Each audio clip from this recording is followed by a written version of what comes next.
What's good, everybody? We back again. This is another episode of the Role Player Podcast presented to you by the good folks over at Swish Cultures and EuroHoops.net as well. You can check us out on Spotify, Apple Music, or anywhere else you get your podcast. Also follow us all on social media. That's YouTube, IG, TikTok, and Twitter with the handle at Role Player Media, or on Swish Cultures' YouTube page as well. And y'all already know the handle at Swish Cultures as well known. I am Jordan Taylor, 11-year pro, EuroLeague vet. Still rolling with the CEO, not and co-founder too, I guess, but for me, mainly the CEO and the multi-talented Stanford gentleman, the one and only Anthony Goods. What's good with you, man?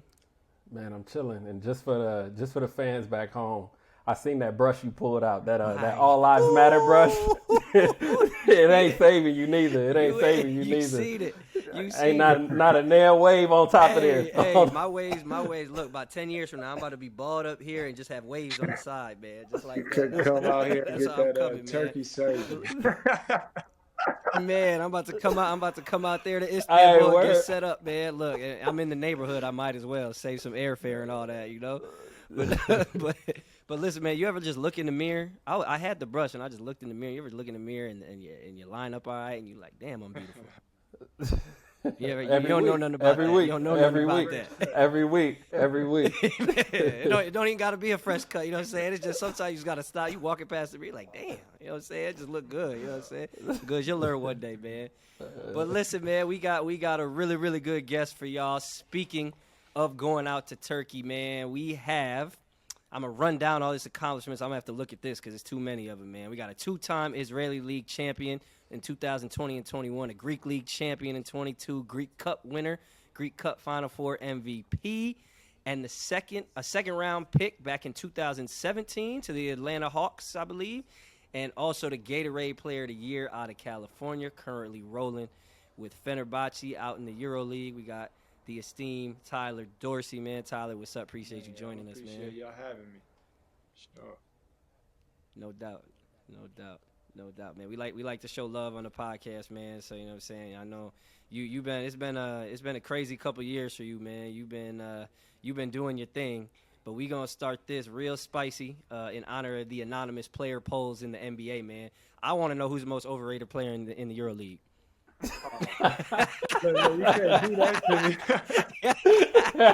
Too soon. That's too early. We got warm up. I've only been here a month, man. I don't know what's going on this year. Nah, I'm just messing with you, man. You can plead the fifth on that one. Well, I'll circle back to it. Man. But no, man, tell us. You've been in Fener a month, like you said. It's been a short time. You are reunited with Coach Atudis, with Nick, and Kostas too. Kostas Antetokounmpo. Tell us what that fit has been like in just a short time, and what it's like to have some familiar faces in. Obviously you've been doing this for a minute, but a somewhat unfamiliar place. Yeah, it's been a small adjustment. Obviously, I'm coming at the end of the season, so the team been having some injuries, so it's been a little up and down, but we squeezed into the playoffs, and as long as you clicking at the right time and coming together at the right time, we can make it happen. So, I love the matchup, going to play my old team, and I'm really excited. The fans wanted us to play Monaco and winning that last game, but I think we got a good matchup, and it's gonna be a good one. Yo, what's the mentality like coming into a situation like Fener, where obviously the team is loaded, obviously dealing with some injuries, but just trying to, having such a successful season, playing well in the G League. You was probably the hottest player in the G League before you stopped, and then coming over here. What is that process? What was your mentality like, entering into a situation like this? I feel like, I could see the vision of, having that chance to make the Final Four and playoffs with this team. So for me, it was just coming in. I wasn't trying to step on no toes, and just finding a role, whatever the team needs that night, rather it be assistant, defending, or, anything on the floor. So for my mind, it wasn't come in and try to take over. It was trying to find a place to help the team, and we had injuries, so my role has increased, obviously, as of late going into playoffs. So right now, I was playing it how it is at the beginning, trying to fill it out and they already had a role going. They've been having a good year, so I was just trying to add on to that. And I got a good opportunity to play the role I was playing last year, obviously in EuroLeague and in the G League now. So I'm excited to step into that at the right time of the year. And what goes into your process in regards to selecting a team, like especially this point? For me, it was the coach, man. Because even for the NBA, it was like you got to have the coach be on your side, like your game, like the player you are. Because you can't change their mind in 1 year. They got a view on your game, so it's always important to go to a coach that likes your style of game. And Atudis, I played with him with the national team. Lets me rock out, lets me play my game, and I love that. And obviously, they wanted to invest in me for 3 years. I was trying to find a home, man. I got tired of year by year, and they wanted to do that, so I was ready. But I was gonna wait in the summer, but the right timing, right situation, and they wanted to pay me, man, and I was ready to make it. Straight up, I was ready to make it a home and solidify some years for my next couple years. Yeah, man. If you want to make a donation to the podcast, go ahead. You're going to drop the link below. You know what I'm saying? Nah, I'm just fucking with you. But hey, man, talk about this kind of an open forum question, actually. It's a crossover to football a little bit with Lamar Jackson in the franchise tag. But I guess talk about the mindset or the peace of mind that having a 3-year deal, especially at a high-level team like Fenerbahce, gives you. And good, you can chime in on this too. Obviously, for those that don't know, a lot of contracts overseas are 1-year deals. And you're kind of you're always under fire. You're always on the hot seat. So I'm torn between the 1-year deal is good for motivation. It kind of always keeps you grinding, but it also wears you down. And the 3-year deal could also give you almost too much sense of security where you relax. So kind of give me where you're at before we jump into that. I think it gave me some, mentally. It gives you it calms you down mentally, because when you're on them 1-year deals, no matter how it's looking, you stressing. Because what I'm going to get next year, what I'm going to do next year, it's always on your mind, no matter who it is. So I think mentally it helps that way. But for me, I'm hungry, man. I want a championship. I got to the Final Four last year, and I want a championship, especially no matter how many years left I play overseas. I'm really trying to get that championship, and I'm definitely hungry.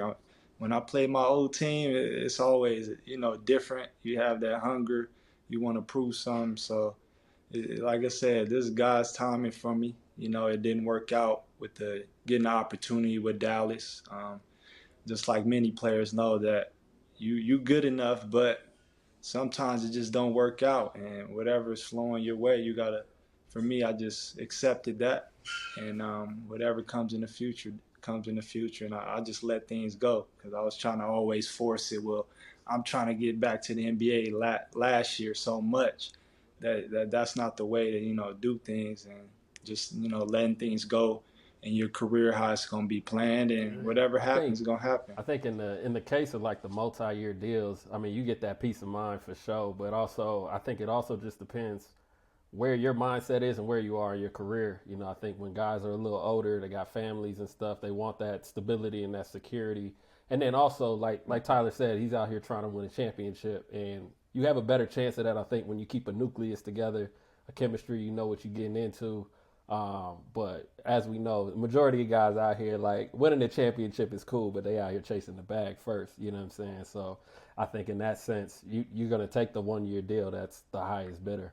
No, of course. I mean, at the end of the day, this is a business. Everybody going to take the bag. And nobody and no company working not to improve to get their money up. So, I mean, that's how everybody looks at it. And that's what it is now. So you're definitely right. So it's definitely all about that, honestly. And you're right about the certain age. I mean, guys, the league's getting younger and younger. So at a certain age, it's like you got to go take care of yourself, got to go take care of your family, and I mean, chase wherever the highest bidder, pretty much.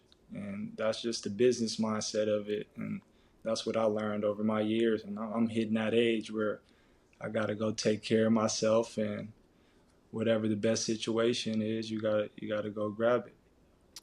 I think the multi-year deal, to your point, Tyler, is it gives you a mental break in the sense that you can kind of like take a deep breath and really assess the rest of your life. You know what I'm saying? Whether you can sit here and be like, all right, like, yeah, I'm gonna get this house or whatever it is you're thinking. I can get this car, I can get this house. I can try and set this up for, when I'm done playing, and you just really, it allows your brain to really see the bigger picture as well. But I'm also like, if I got a 2-year deal 2 times and ended up getting injured twice, and to me the 2-year deal also, I took a deep breath. I was just kind of, ooh man, I relaxed for a minute too. So there's the other side of the coin for me. So I was it's interesting to me to hear what guys, when I was younger, the 1-year deal, I didn't really care because I knew I was going to have a job. It wasn't even the stability thing. It was like 1 year, like whatever, I'm going to play, I'm going to do my thing, and I'm going to get paid somewhere. So whatever, I don't really care where I go next. Like, you know what I'm saying? But it's an interesting dynamic. But yeah, again, congrats to you on that 3-year deal, man. Enjoy that, soak it up, and make plans for the next life. Also touch on joining a team late, because a lot of people who listen to our podcast, they know about the NBA buyout market, right? So this is somewhat of the equivalent for EuroLeague. You joining a team in March for the playoff run. So just talk about how difficult it is, even though you're familiar with the Tudis and Nick, to mesh on to a high-level playoff team, and you're an 8 seed going to play the 1 seed, but by no means are you guys you're underdogs, but you very much have a chance to win. So talk about your mindset going into a team at that point in the season. It's tough, man. It's tough, but for me, it was kind of easy because I already knew the coach, and I knew a lot of guys even before just Nick and Costas. I knew a lot of guys before, I talked to and played against or played with, so it was an easy transition that way. But obviously, you struggle. You got to find a rhythm with the team. They want to gel with you, and there's a lot of things going on through the other players' minds that's in my position.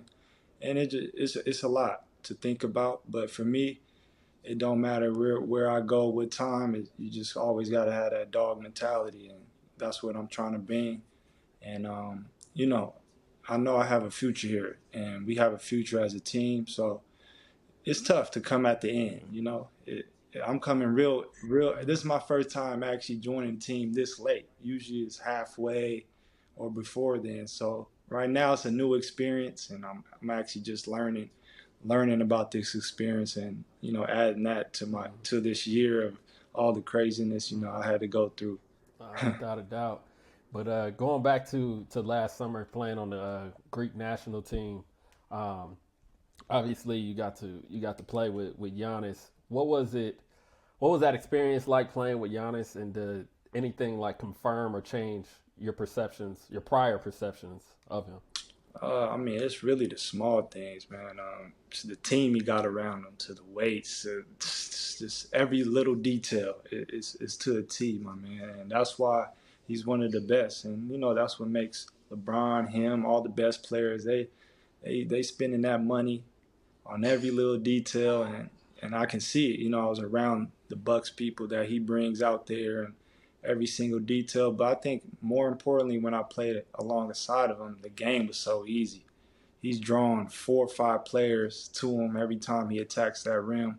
And I'm really out there just, sitting there getting easy looks, the easiest looks I had in my career playing alongside him. And that's what I would assess. I loved it. I was getting the easiest looks ever. I think Giannis needs a guy like you, though, especially in FIBA play. So obviously you getting easy looks and he attracting attention. But like to me, watching Greece play throughout the years, like they've been missing a guy like you to complement Giannis. So I don't think you're selling yourself short by any means, but I think you just as important to relatively speaking, to important to that team as Giannis was. So personally, I think them dudes take HGH, but that's another topic. So anyway, but someone who don't got the resources, man, like what can you take away, or what did you take away from kind of the preparation that Giannis puts in with this training staff and with all the people he has around him? It's not simple to say, but first one in the gym, last one out, doing extra, and it just goes a long way. It's changed my career, man. I'm in Dallas when I had my biggest, career night in the G League, coach talking about go chill. You got big practice tomorrow or something. But it's just about the late nights, man. It really do pay off. It gives me confidence. I don't know about any other players, but I feel more confident when I get up way more shots and feel like I'm putting more work in than other guys. It just that's how I build my confidence throughout my career and add it to my game. And I think that's what he was doing, you know. I mean, there's always different levels, you know. There's guys that want to do 2 workouts before, and there's ones that do 3, and it do pay off. It really do. So, but obviously doing that with the best players is taking care of the body because you doing more, so you got to stay healthy throughout your career. So that adds in that opponent to it. So I think I mean he's blessed, man. I don't know what to say. Dude, 6'10", big, like it's God's blessing to him. You know, sometimes it's Facts. you know you got to take what you're blessed with sure. and work with it. Yo, man, we've been having this debate, you know, since we've had this podcast, and I think you the perfect person to settle this debate because everybody, especially online, been talking about, yo, what's the better league? Is it EuroLeague? Is it G League? What's the second best league? What league is more difficult to play in? So, can you touch on which league you think is more difficult to play in, and which league, if either, better suits guards? I think EuroLeague bigs? obviously fits bigs more. They still like to post a lot, and even guards, they want to post. They want to, you know, it's a mismatch. They rather you, if unless you're a proven guard that plays good ISO, they want you to post up. So for big wise, I feel say overseas, but G League obviously it's guard play, and NBA it's guard play. So I don't know. It's a good question because I always thought about what about EuroLeague took out you can't be in the paint. I think I'm scoring the same way as I would be in the G League if they took players out the paint. So it's so hard. It's just a different game. And I feel like if they changed that rule in EuroLeague, I think guys would be scoring way more. And I noticed this year teams is going into the hundreds, and I didn't see that the previous years. So I think they're changing the game a little bit. This year I've been seeing a lot of teams, just a lot more scoring going on. They're going to have to change it. They're going to have to change the name of the EuroLeague, too, because it's going to get a lot less Euro if real quick, if that's the case. But, man, you honestly, you should. They got to put an age limit on who can answer this question at this point, too, because God bless my man Johnny Davis from Wisconsin, all that. But my man got up on the podium confidently and said the G League was the second best league in the world. So go ahead. Yeah, that's EuroLeague is definitely the second best league in the world. There's no question about it. Yeah, I've seen some G League games this season, and I think EuroLeague you just have, you know, more talent top to bottom than like in the G League. Like the G League, like the starting fives are good. And then you start getting to like 6, 7, 8. You know what I'm saying? I think that's when it starts to taper off. At least some of the teams that I've seen in the G. And I think too, you know, the rule change. The rules obviously make the both leagues completely different. But yeah, I mean, I think there's a lot of players getting saved in EuroLeague, being able to sit in the paint. And then I think there's a lot of guys in the G League that's getting stuff off because nobody's sitting in the paint. You know what I mean? So. Right.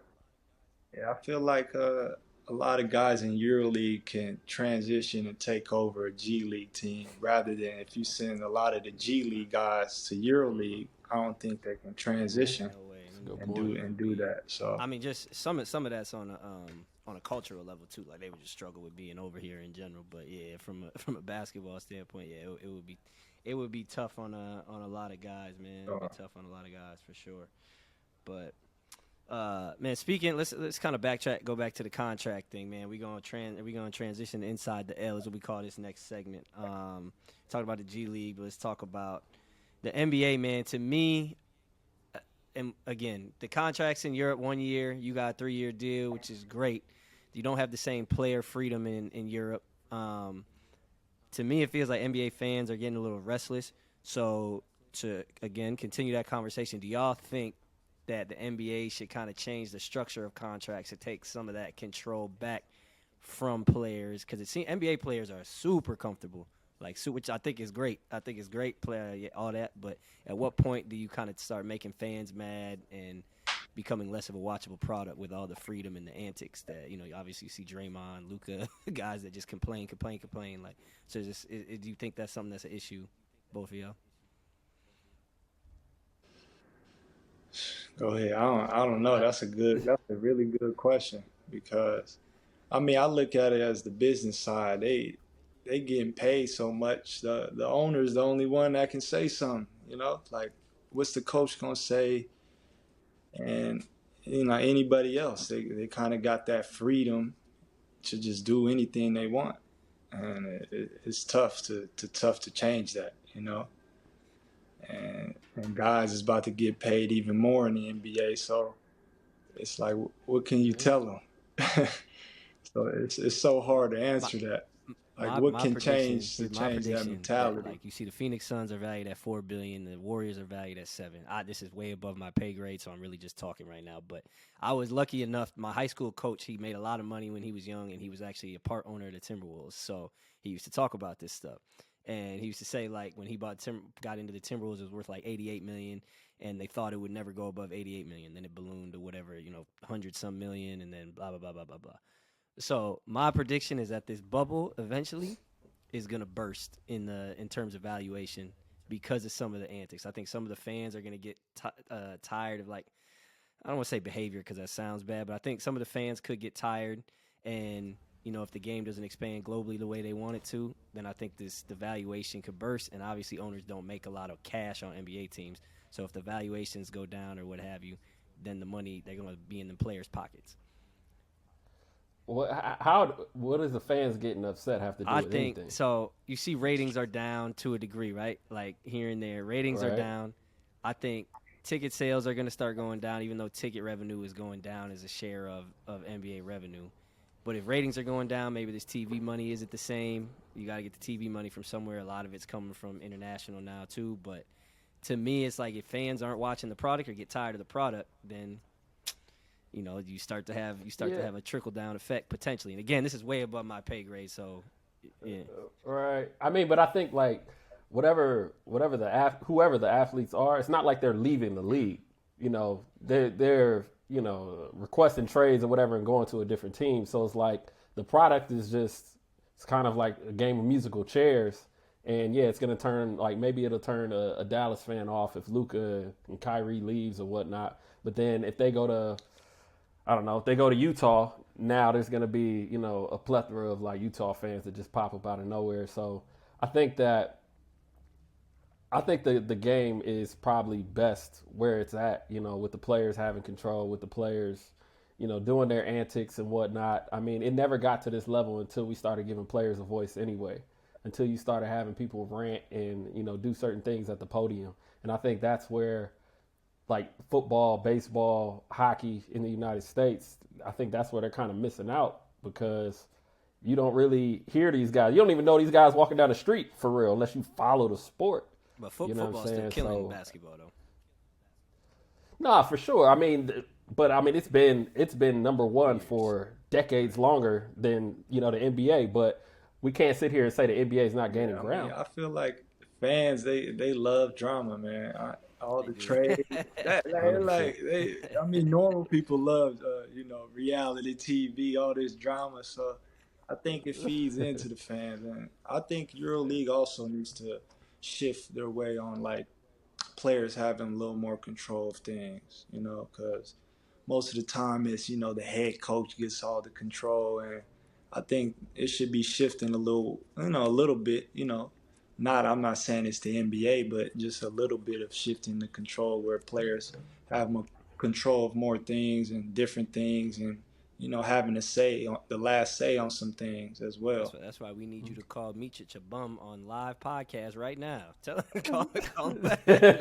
Crosstown rival, man. Get it started right here. No. That makes sense, though. That makes sense. I just, it's interesting. Pretty much, so you're saying the NBA is too big to fail, essentially. Because technically it's not gaining ground on the NFL domestically. It gains ground internationally. Like, domestically, it's probably losing ground to a degree. So Mm.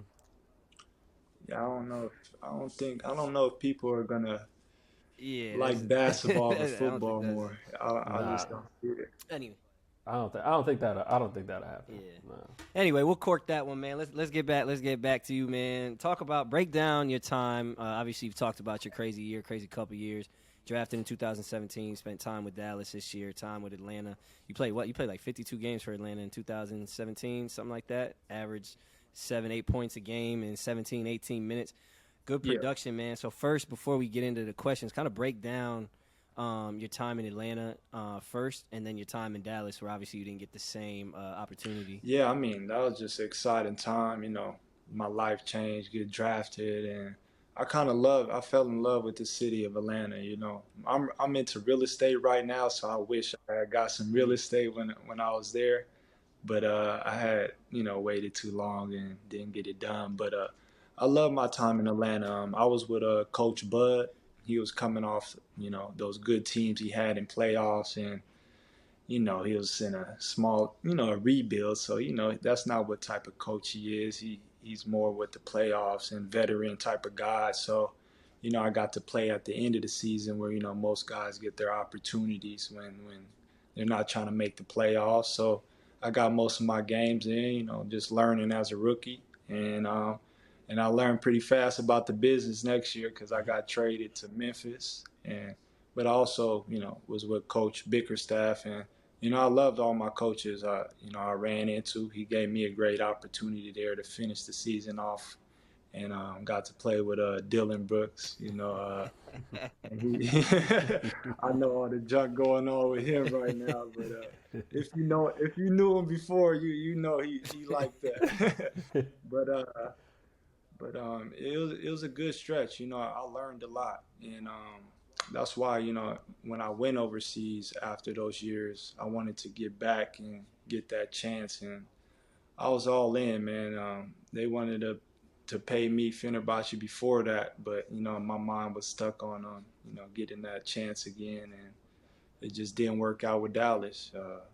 Pretty much, you know, there's a lot of guys that's good enough to play in this league, but do you get that opportunity?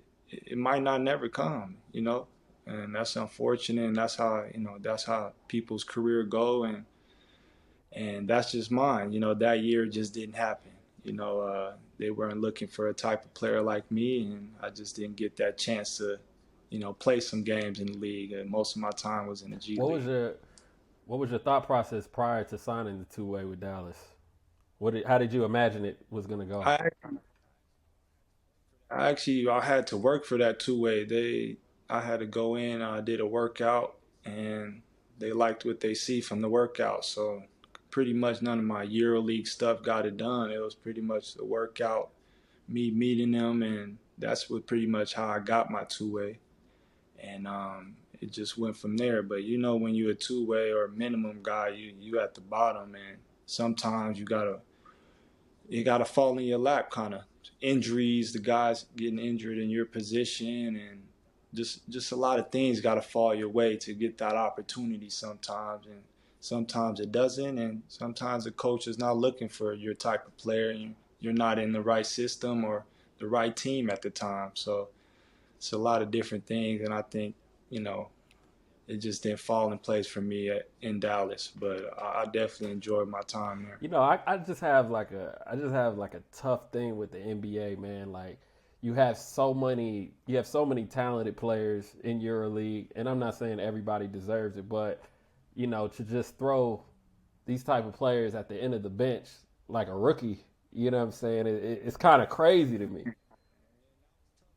And that was tough, man. I had to do the rookie dance and all that. You know, it's tough. Like it's tough to do. But when you on a two-way, or you at the bottom of any job, you know, they're not gonna treat you the same as the other guys. And the way I look at it is like if I invested 10 million in something and I got 500K over here, I definitely want the 10 million to grow. I'm risking more there. So I kind of look at it as that, you know, like I do real estate, and I look at it just like that. And I think that's how the owners go, and that's how the politics of the NBA go. And any business goes, you know, they want the money they invest in. You're gonna get more opportunity. You can get more chances, and you might not get a chance when you're on a two-way. And that's just how it go. That's a good analogy, but I say the only difference is like some of this money. If you invested in something that's 10 million versus 500,000, like with your analogy, you technically don't have to spend any of that money. These dudes have to spend that money. Like they signed up to Right. spend that money. So I'm looking at it still as like it's a little nearsighted or short-sighted. To still, I'm looking at if the 500,000, if I can get someone for 3 years, 500,000 a year, and he's just as good as the dude at 10 million, I low key want the 500,000 to grow. But they don't want to pay that person. But that's what I'm saying. I'm always trying to find the guy who's cheaper. You know what I'm saying? If I could get a guy locked in at 500,000 a year, or a dude who's 1 year 10 million, and the 500,000 is just as good, I'm like, I know what you're saying. You're right. But I'm saying, like, on the business side of it, to me, that's a little, like, that's where, again, what Yeah, the Gus was saying, discount. that NBA messes me Right. up. Because it's like, Yeah. if I can get Tyler Dorsey for 500,000 and for 3 years at a discount, now it's like, shoot, now I can go sign someone else. I can use the 9 million somewhere else. You know what I'm saying? It's crazy, man. When guys come up, you know, in their last year and they killing, and then all of a sudden they bench them, and you ain't seen them all year again. I feel like they just not trying to let the player get what he deserves, and you know, get the money he does deserve, because they don't want to pay him. They want him to send him out to the market, find another team to see if he's gonna get that money, but not let him look as good to really actually give him what he deserves, because they know he gonna play well. He's been doing his thing all year, so it's just a weird thing, man. The NBA stuff like that, it kills me, and I don't I mean, really you kind of see understand that it right like you now just with said. Austin Reeves, and I think I don't know how it all worked out, but it seems like Pelinka kind of messed up with Austin Reeves, because normally dudes like that, you get them on like a 4 year or something like that, and Yeah, and but it's too late. sometimes they mess up, and then it's Gone. too late. You know, it's too late. But He to me, like killing. the He gonna thought get what he process was right. It's deserves. like, It's yo, too we got late. this dude, and again, like to your point, timing, luck, situation, along with production, it all matters. But yeah, like I guess that's how I would be looking. I would be scouring EuroLeague for Austin Reeves, for Tyler Dorsey, like every year. I'd be like, yo, like I'm trying to find some. I'm trying to give him 200,000, like, you know what I'm saying? Just because them dudes come hoop. Yeah, that's what I was worried about. I've been worried about that, because when I was looking over the years, I was like, okay, nobody's went to the NBA on at least a minimum deal or a little more than what they're making out here. And I'm like, what's going on? You know, Mrs. got MVP. They win back to back. He wants to go to the NBA. Nobody's looking. And Sasha, and then with his situation with the Kings next year, we'll see. But it's like, what can you do, man? The dude's winning championships, MVP, and I don't know what it is. I guess they don't look this way no more for guys. It don't make sense, but I'm guessing they want to go younger, man. The leagues keep going younger and younger. They rather get a young guy than a vet. If if I'm a team, I look at a team like Memphis, and right now with Steven Adams hurt, and again, some of this is through the draft, and David Roddy's a Minnesota product, so I got all love for David Roddy and Saudi Aldama, I forget his first name, but Aldama.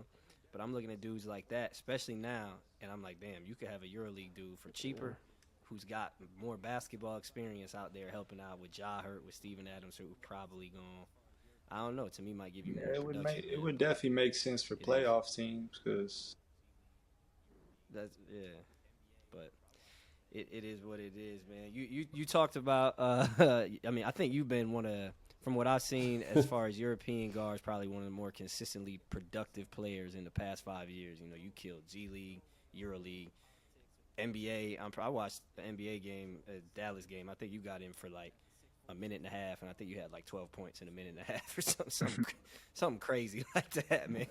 So throw away all the politics or the timing and all the things you can't control of the situation. As a 6'4", 6'5" guard who scores and is productive, what is it that makes it so hard for you to stick in the NBA from purely a basketball standpoint versus what makes it so easy for you to thrive in the EuroLeague setting? Not to say that you don't thrive in the NBA setting, but to I stick. feel like if you're given the opportunity, like me, when I look at it, I feel like I can fit in the role of a six-man role, like Lou Will, Jordan Clarkson, these different type of guys. Like that's how what I was looking at. For me as a player, if I was able to stick in the NBA and get that chance. But if you're not given that chance, they're looking at the potential of being long. You don't even got to be a great defender. They're going off. You got length.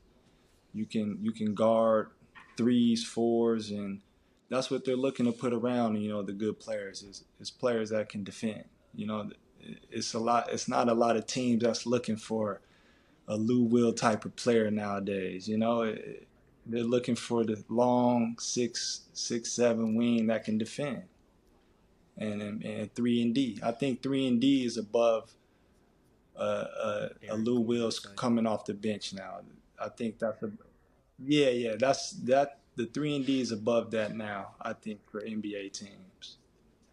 So is there any part of your game that you feel like, oh, if I add this, then there's no way they can look over me. There's no way they can't give me this opportunity. Like say if I add this, like if it's defensively, offensively. Yeah, that's what I'm focusing on, man. I'm adding that defensive thing. That just the mentality. Adding that side of the ball, but also trying to be the best player on the team, but also trying to guard the best guard on the EuroLeague teams. And that's what I want to prove next year. And I want to do that. And, I have the chance to play with Scotty. So that's what role I want to pick up. And I want to guard the best guards next year as well. Yeah, I think the NBA is kind of moving in a direction where everybody wants the forwards, those 6'8" forwards that can slide down, play the two, slide up, play the four, Exactly. and I think for that reason, probably that's why they're not giving so many EuroLeague players the nod, except for those type of forwards like Fontecchio, Vezenkov if he gets back, and I think that because in EuroLeague you don't really have a lot of like dynamic wings like that. You got Bacon, you got Clyburn, and you know what I'm saying? You don't really have those guys that are 6'8" that can slide up and slide down. So Right. I think that that's kind of the trend right now in the NBA is getting those type of forwards that, you can play at multiple positions at both ends, and if they're not skilled enough, then you just stick them in the corner and they're just a 3 and D guy. Yeah, that makes sense. Exactly. That makes sense, man. Let's move into the I culture agree with question, that. man. We got a couple more topics for you. The NBA is about to start making it mandatory to participate in the combine. That's the shooting drills, measurements, all that. What effect will this have on the pre-draft process for the players, in your opinion? It's open forum too, so you know what I'm saying. But Tyler, you could take that first.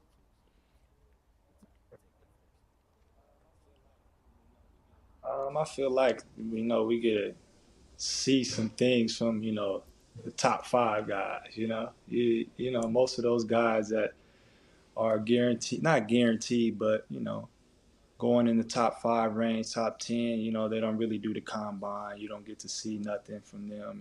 They do specific workouts. So I feel like that's the only thing that really changes. Fans and people get to see these guys. Go out there and do some things too, with the combine. It's a lot of guys not gonna be able to hide. You're gonna have to take that broke ass jumper to Chicago and show everybody. And I think too, it might actually put pressure on a lot of players, because if you shoot it bad in the workouts, it might put you on, because it's not mandatory that you have to play 5-on-5, but if you shoot it bad in the workout, you might have to go and jump into the fives now to kind of prove your worth. Because right now I think they said you have to do the shooting drills, the athletic, the agility drills and the measurements and things like that, and obviously all the medical stuff. But 5-on-5 is not mandatory. It's gonna illuminate who's real, not just from a skill perspective, but from a mentality perspective to me, man. Because I remember when I was in the combine 2012, and everybody sat out. I think from maybe like the top 10 or 11 picks, I think. I can't remember exactly, so don't quote me. But I do remember one dude played, and that was Dame Lillard. And he was in every single drill, and he was at everybody's neck, like crazy. In the shooting drills, dude was not missing. One-on-one in the ones, he was torching dudes. Like, that was probably the first time in my life where I was like, I felt like Buddy in the like Drake in the video in the in the music in the Laugh Now Cry Later video, man. Just looking up, I was over there. This dude was going at everybody. He was step back, shooting it from 30. He was killing people. And to me, like, I remember leaving the combine being like, oh, this dude's gonna win Rookie of the Year. Like, it's not a question. It wasn't even. A lot of dudes to me ain't built like that. And obviously, there's a lot of stuff with Dame now where he talks about, you know, being loyal and all that. But you could see that as part of his personality from then. And then I had to guard him again in summer league. So, yeah, to me, it's just gonna illuminate who's got that in him. And I don't know if that would stand out. Excuse me. I don't know if that would stand out to the GMs or if it will matter. But to me, I would have drafted Dame at least 2 at that point. So, we'll see. We'll see. Yeah, no, we'll see. But we're about to end it with a paycheck, rain check. Somebody's paycheck is taking a rain check, man. And instead of a person, we're gonna put this on the London Lions, as we announced today. As we all heard through Swish Cultures today, OG became a minority owner of the London Lions. So the question is, what impact will that have overseas when international players start getting involved with more franchises, or when you have like an international NBA player getting involved with more franchises in Europe? I think that's smart because I don't know if I've been hearing they're going to add that team or a team in London to the EuroLeague team. So that was a very smart investment for him for sure. And, you know, I think a lot of guys should, you know, get into it. We need to grow this game overseas. We need to get more, you know, teams that's going to pay guys and grow the game, and guys can get paid more. And it just needs to be another outlet for guys, you know, to go and get paid. You know, that NBA check is going up, and I think EuroLeague should be going up as well. Yeah. And the more teams, the better. But you know, my vision is I wish you could just play EuroLeague games. You know, just EuroLeague games. But I know how it works with the teams and how much money they make playing in the other leagues. But it's like an NBA team going to play G League games. It's like that's just a whole different league. Like I just don't think the future of it should be like that. But it gets technical with the, you know, with the money they make with being in the other leagues and their country's leagues. So don't get him started, man. I said, man, FTK, man, fuck them kids, fuck them junior development programs, close the EuroLeague, man, go one league. I'm with you, but man, OG buying our team, man, was pretty cool to hear about, and I don't know everything, but there were a bunch of rumblings of maybe some other NBA players getting involved as well. So it's cool for the BBL, the British League here. And there's a weird dilemma between, you know, European, like you said, because I know EuroLeague takes a lot of money from these teams with TV deals and stuff like that. So there's like a fine line between, you know, if you don't need Europe as a league, you might be able to grow your league faster without Europe from a monetary standpoint if you can attract the players. But that's a different conversation. But no, I think as I got to play in Asvel for Tony Parker and for Tony Parker's team, and now here in London playing with, you know, All-American, all-God Brett Berman's from Miami. He went to Wisconsin. Our coach Ryan Schmidt, he's from America. He's from Portland. Coached in the G League in Toronto. So just being able to play for the more player-friendly organizations, it makes a world. It gives you peace of mind, man. It makes you enjoy the game way, way more. And also just the style of play that we play is somewhere where, you know, the better and better players that continue to come here with this style of play, it's gonna get spooky for teams because it's gonna disrupt kind of the EuroLeague structure in terms of the style. Yeah, I think having more NBA players involved with overseas franchises, I think it can only help because, I mean, we've all been in situations where we go to a team and it's like, man, it would be dope, but it would be better if it had this or if it had that. And I think that a lot of NBA players, if they're somewhat involved, can kind of help provide a better structure, you know, team to team that they're involved with. and I think it can make, like you said, it can make the game better, but it can make the experience better for all the players, locally and the local players and the foreign players. But yeah, hopefully this trend starts to continue. Man, what scares me is the Balkan players, man, be some of the coolest dudes in the world until they get into a position of power. Then I'll be looking at them like, yo, you just yelling at me, man. I didn't see. Don't act like that. So them dudes, so if them NBA players come over here and start acting crazy, then they can go back, send them back across the water, man. We don't want that. We don't want that, man. But listen, man, that's all we got for you. We appreciate you coming on, man. Love. Yeah, I got one more thing for y'all. What you go think ahead. about just having one universal ball instead of using all these different balls in every different league? Like Europe, 100%. everywhere got to use like one basketball. It don't make sense with using one heavy ball and then one light ball. Yeah. They got to get rid of Moulton altogether because Moulton can't figure out how to make the same damn ball Nah, themselves. Moulton switched the ball year to year. Man, year to the year. Moulton balls are the Moulton balls on a 1-year contract. Year to year, they switch the ball every time they put a different leather in the machine. I swear, every ball is different. It's like, Yeah, one be light skin, one be dark skin. One be dark, one's heavy, one's light. Like, what are y'all doing? man,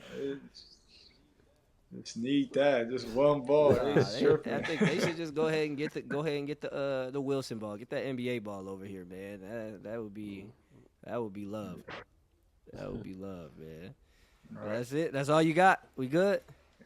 All I got, man. My man, we again appreciate you joining us. All love. We're gonna have to have you back on again.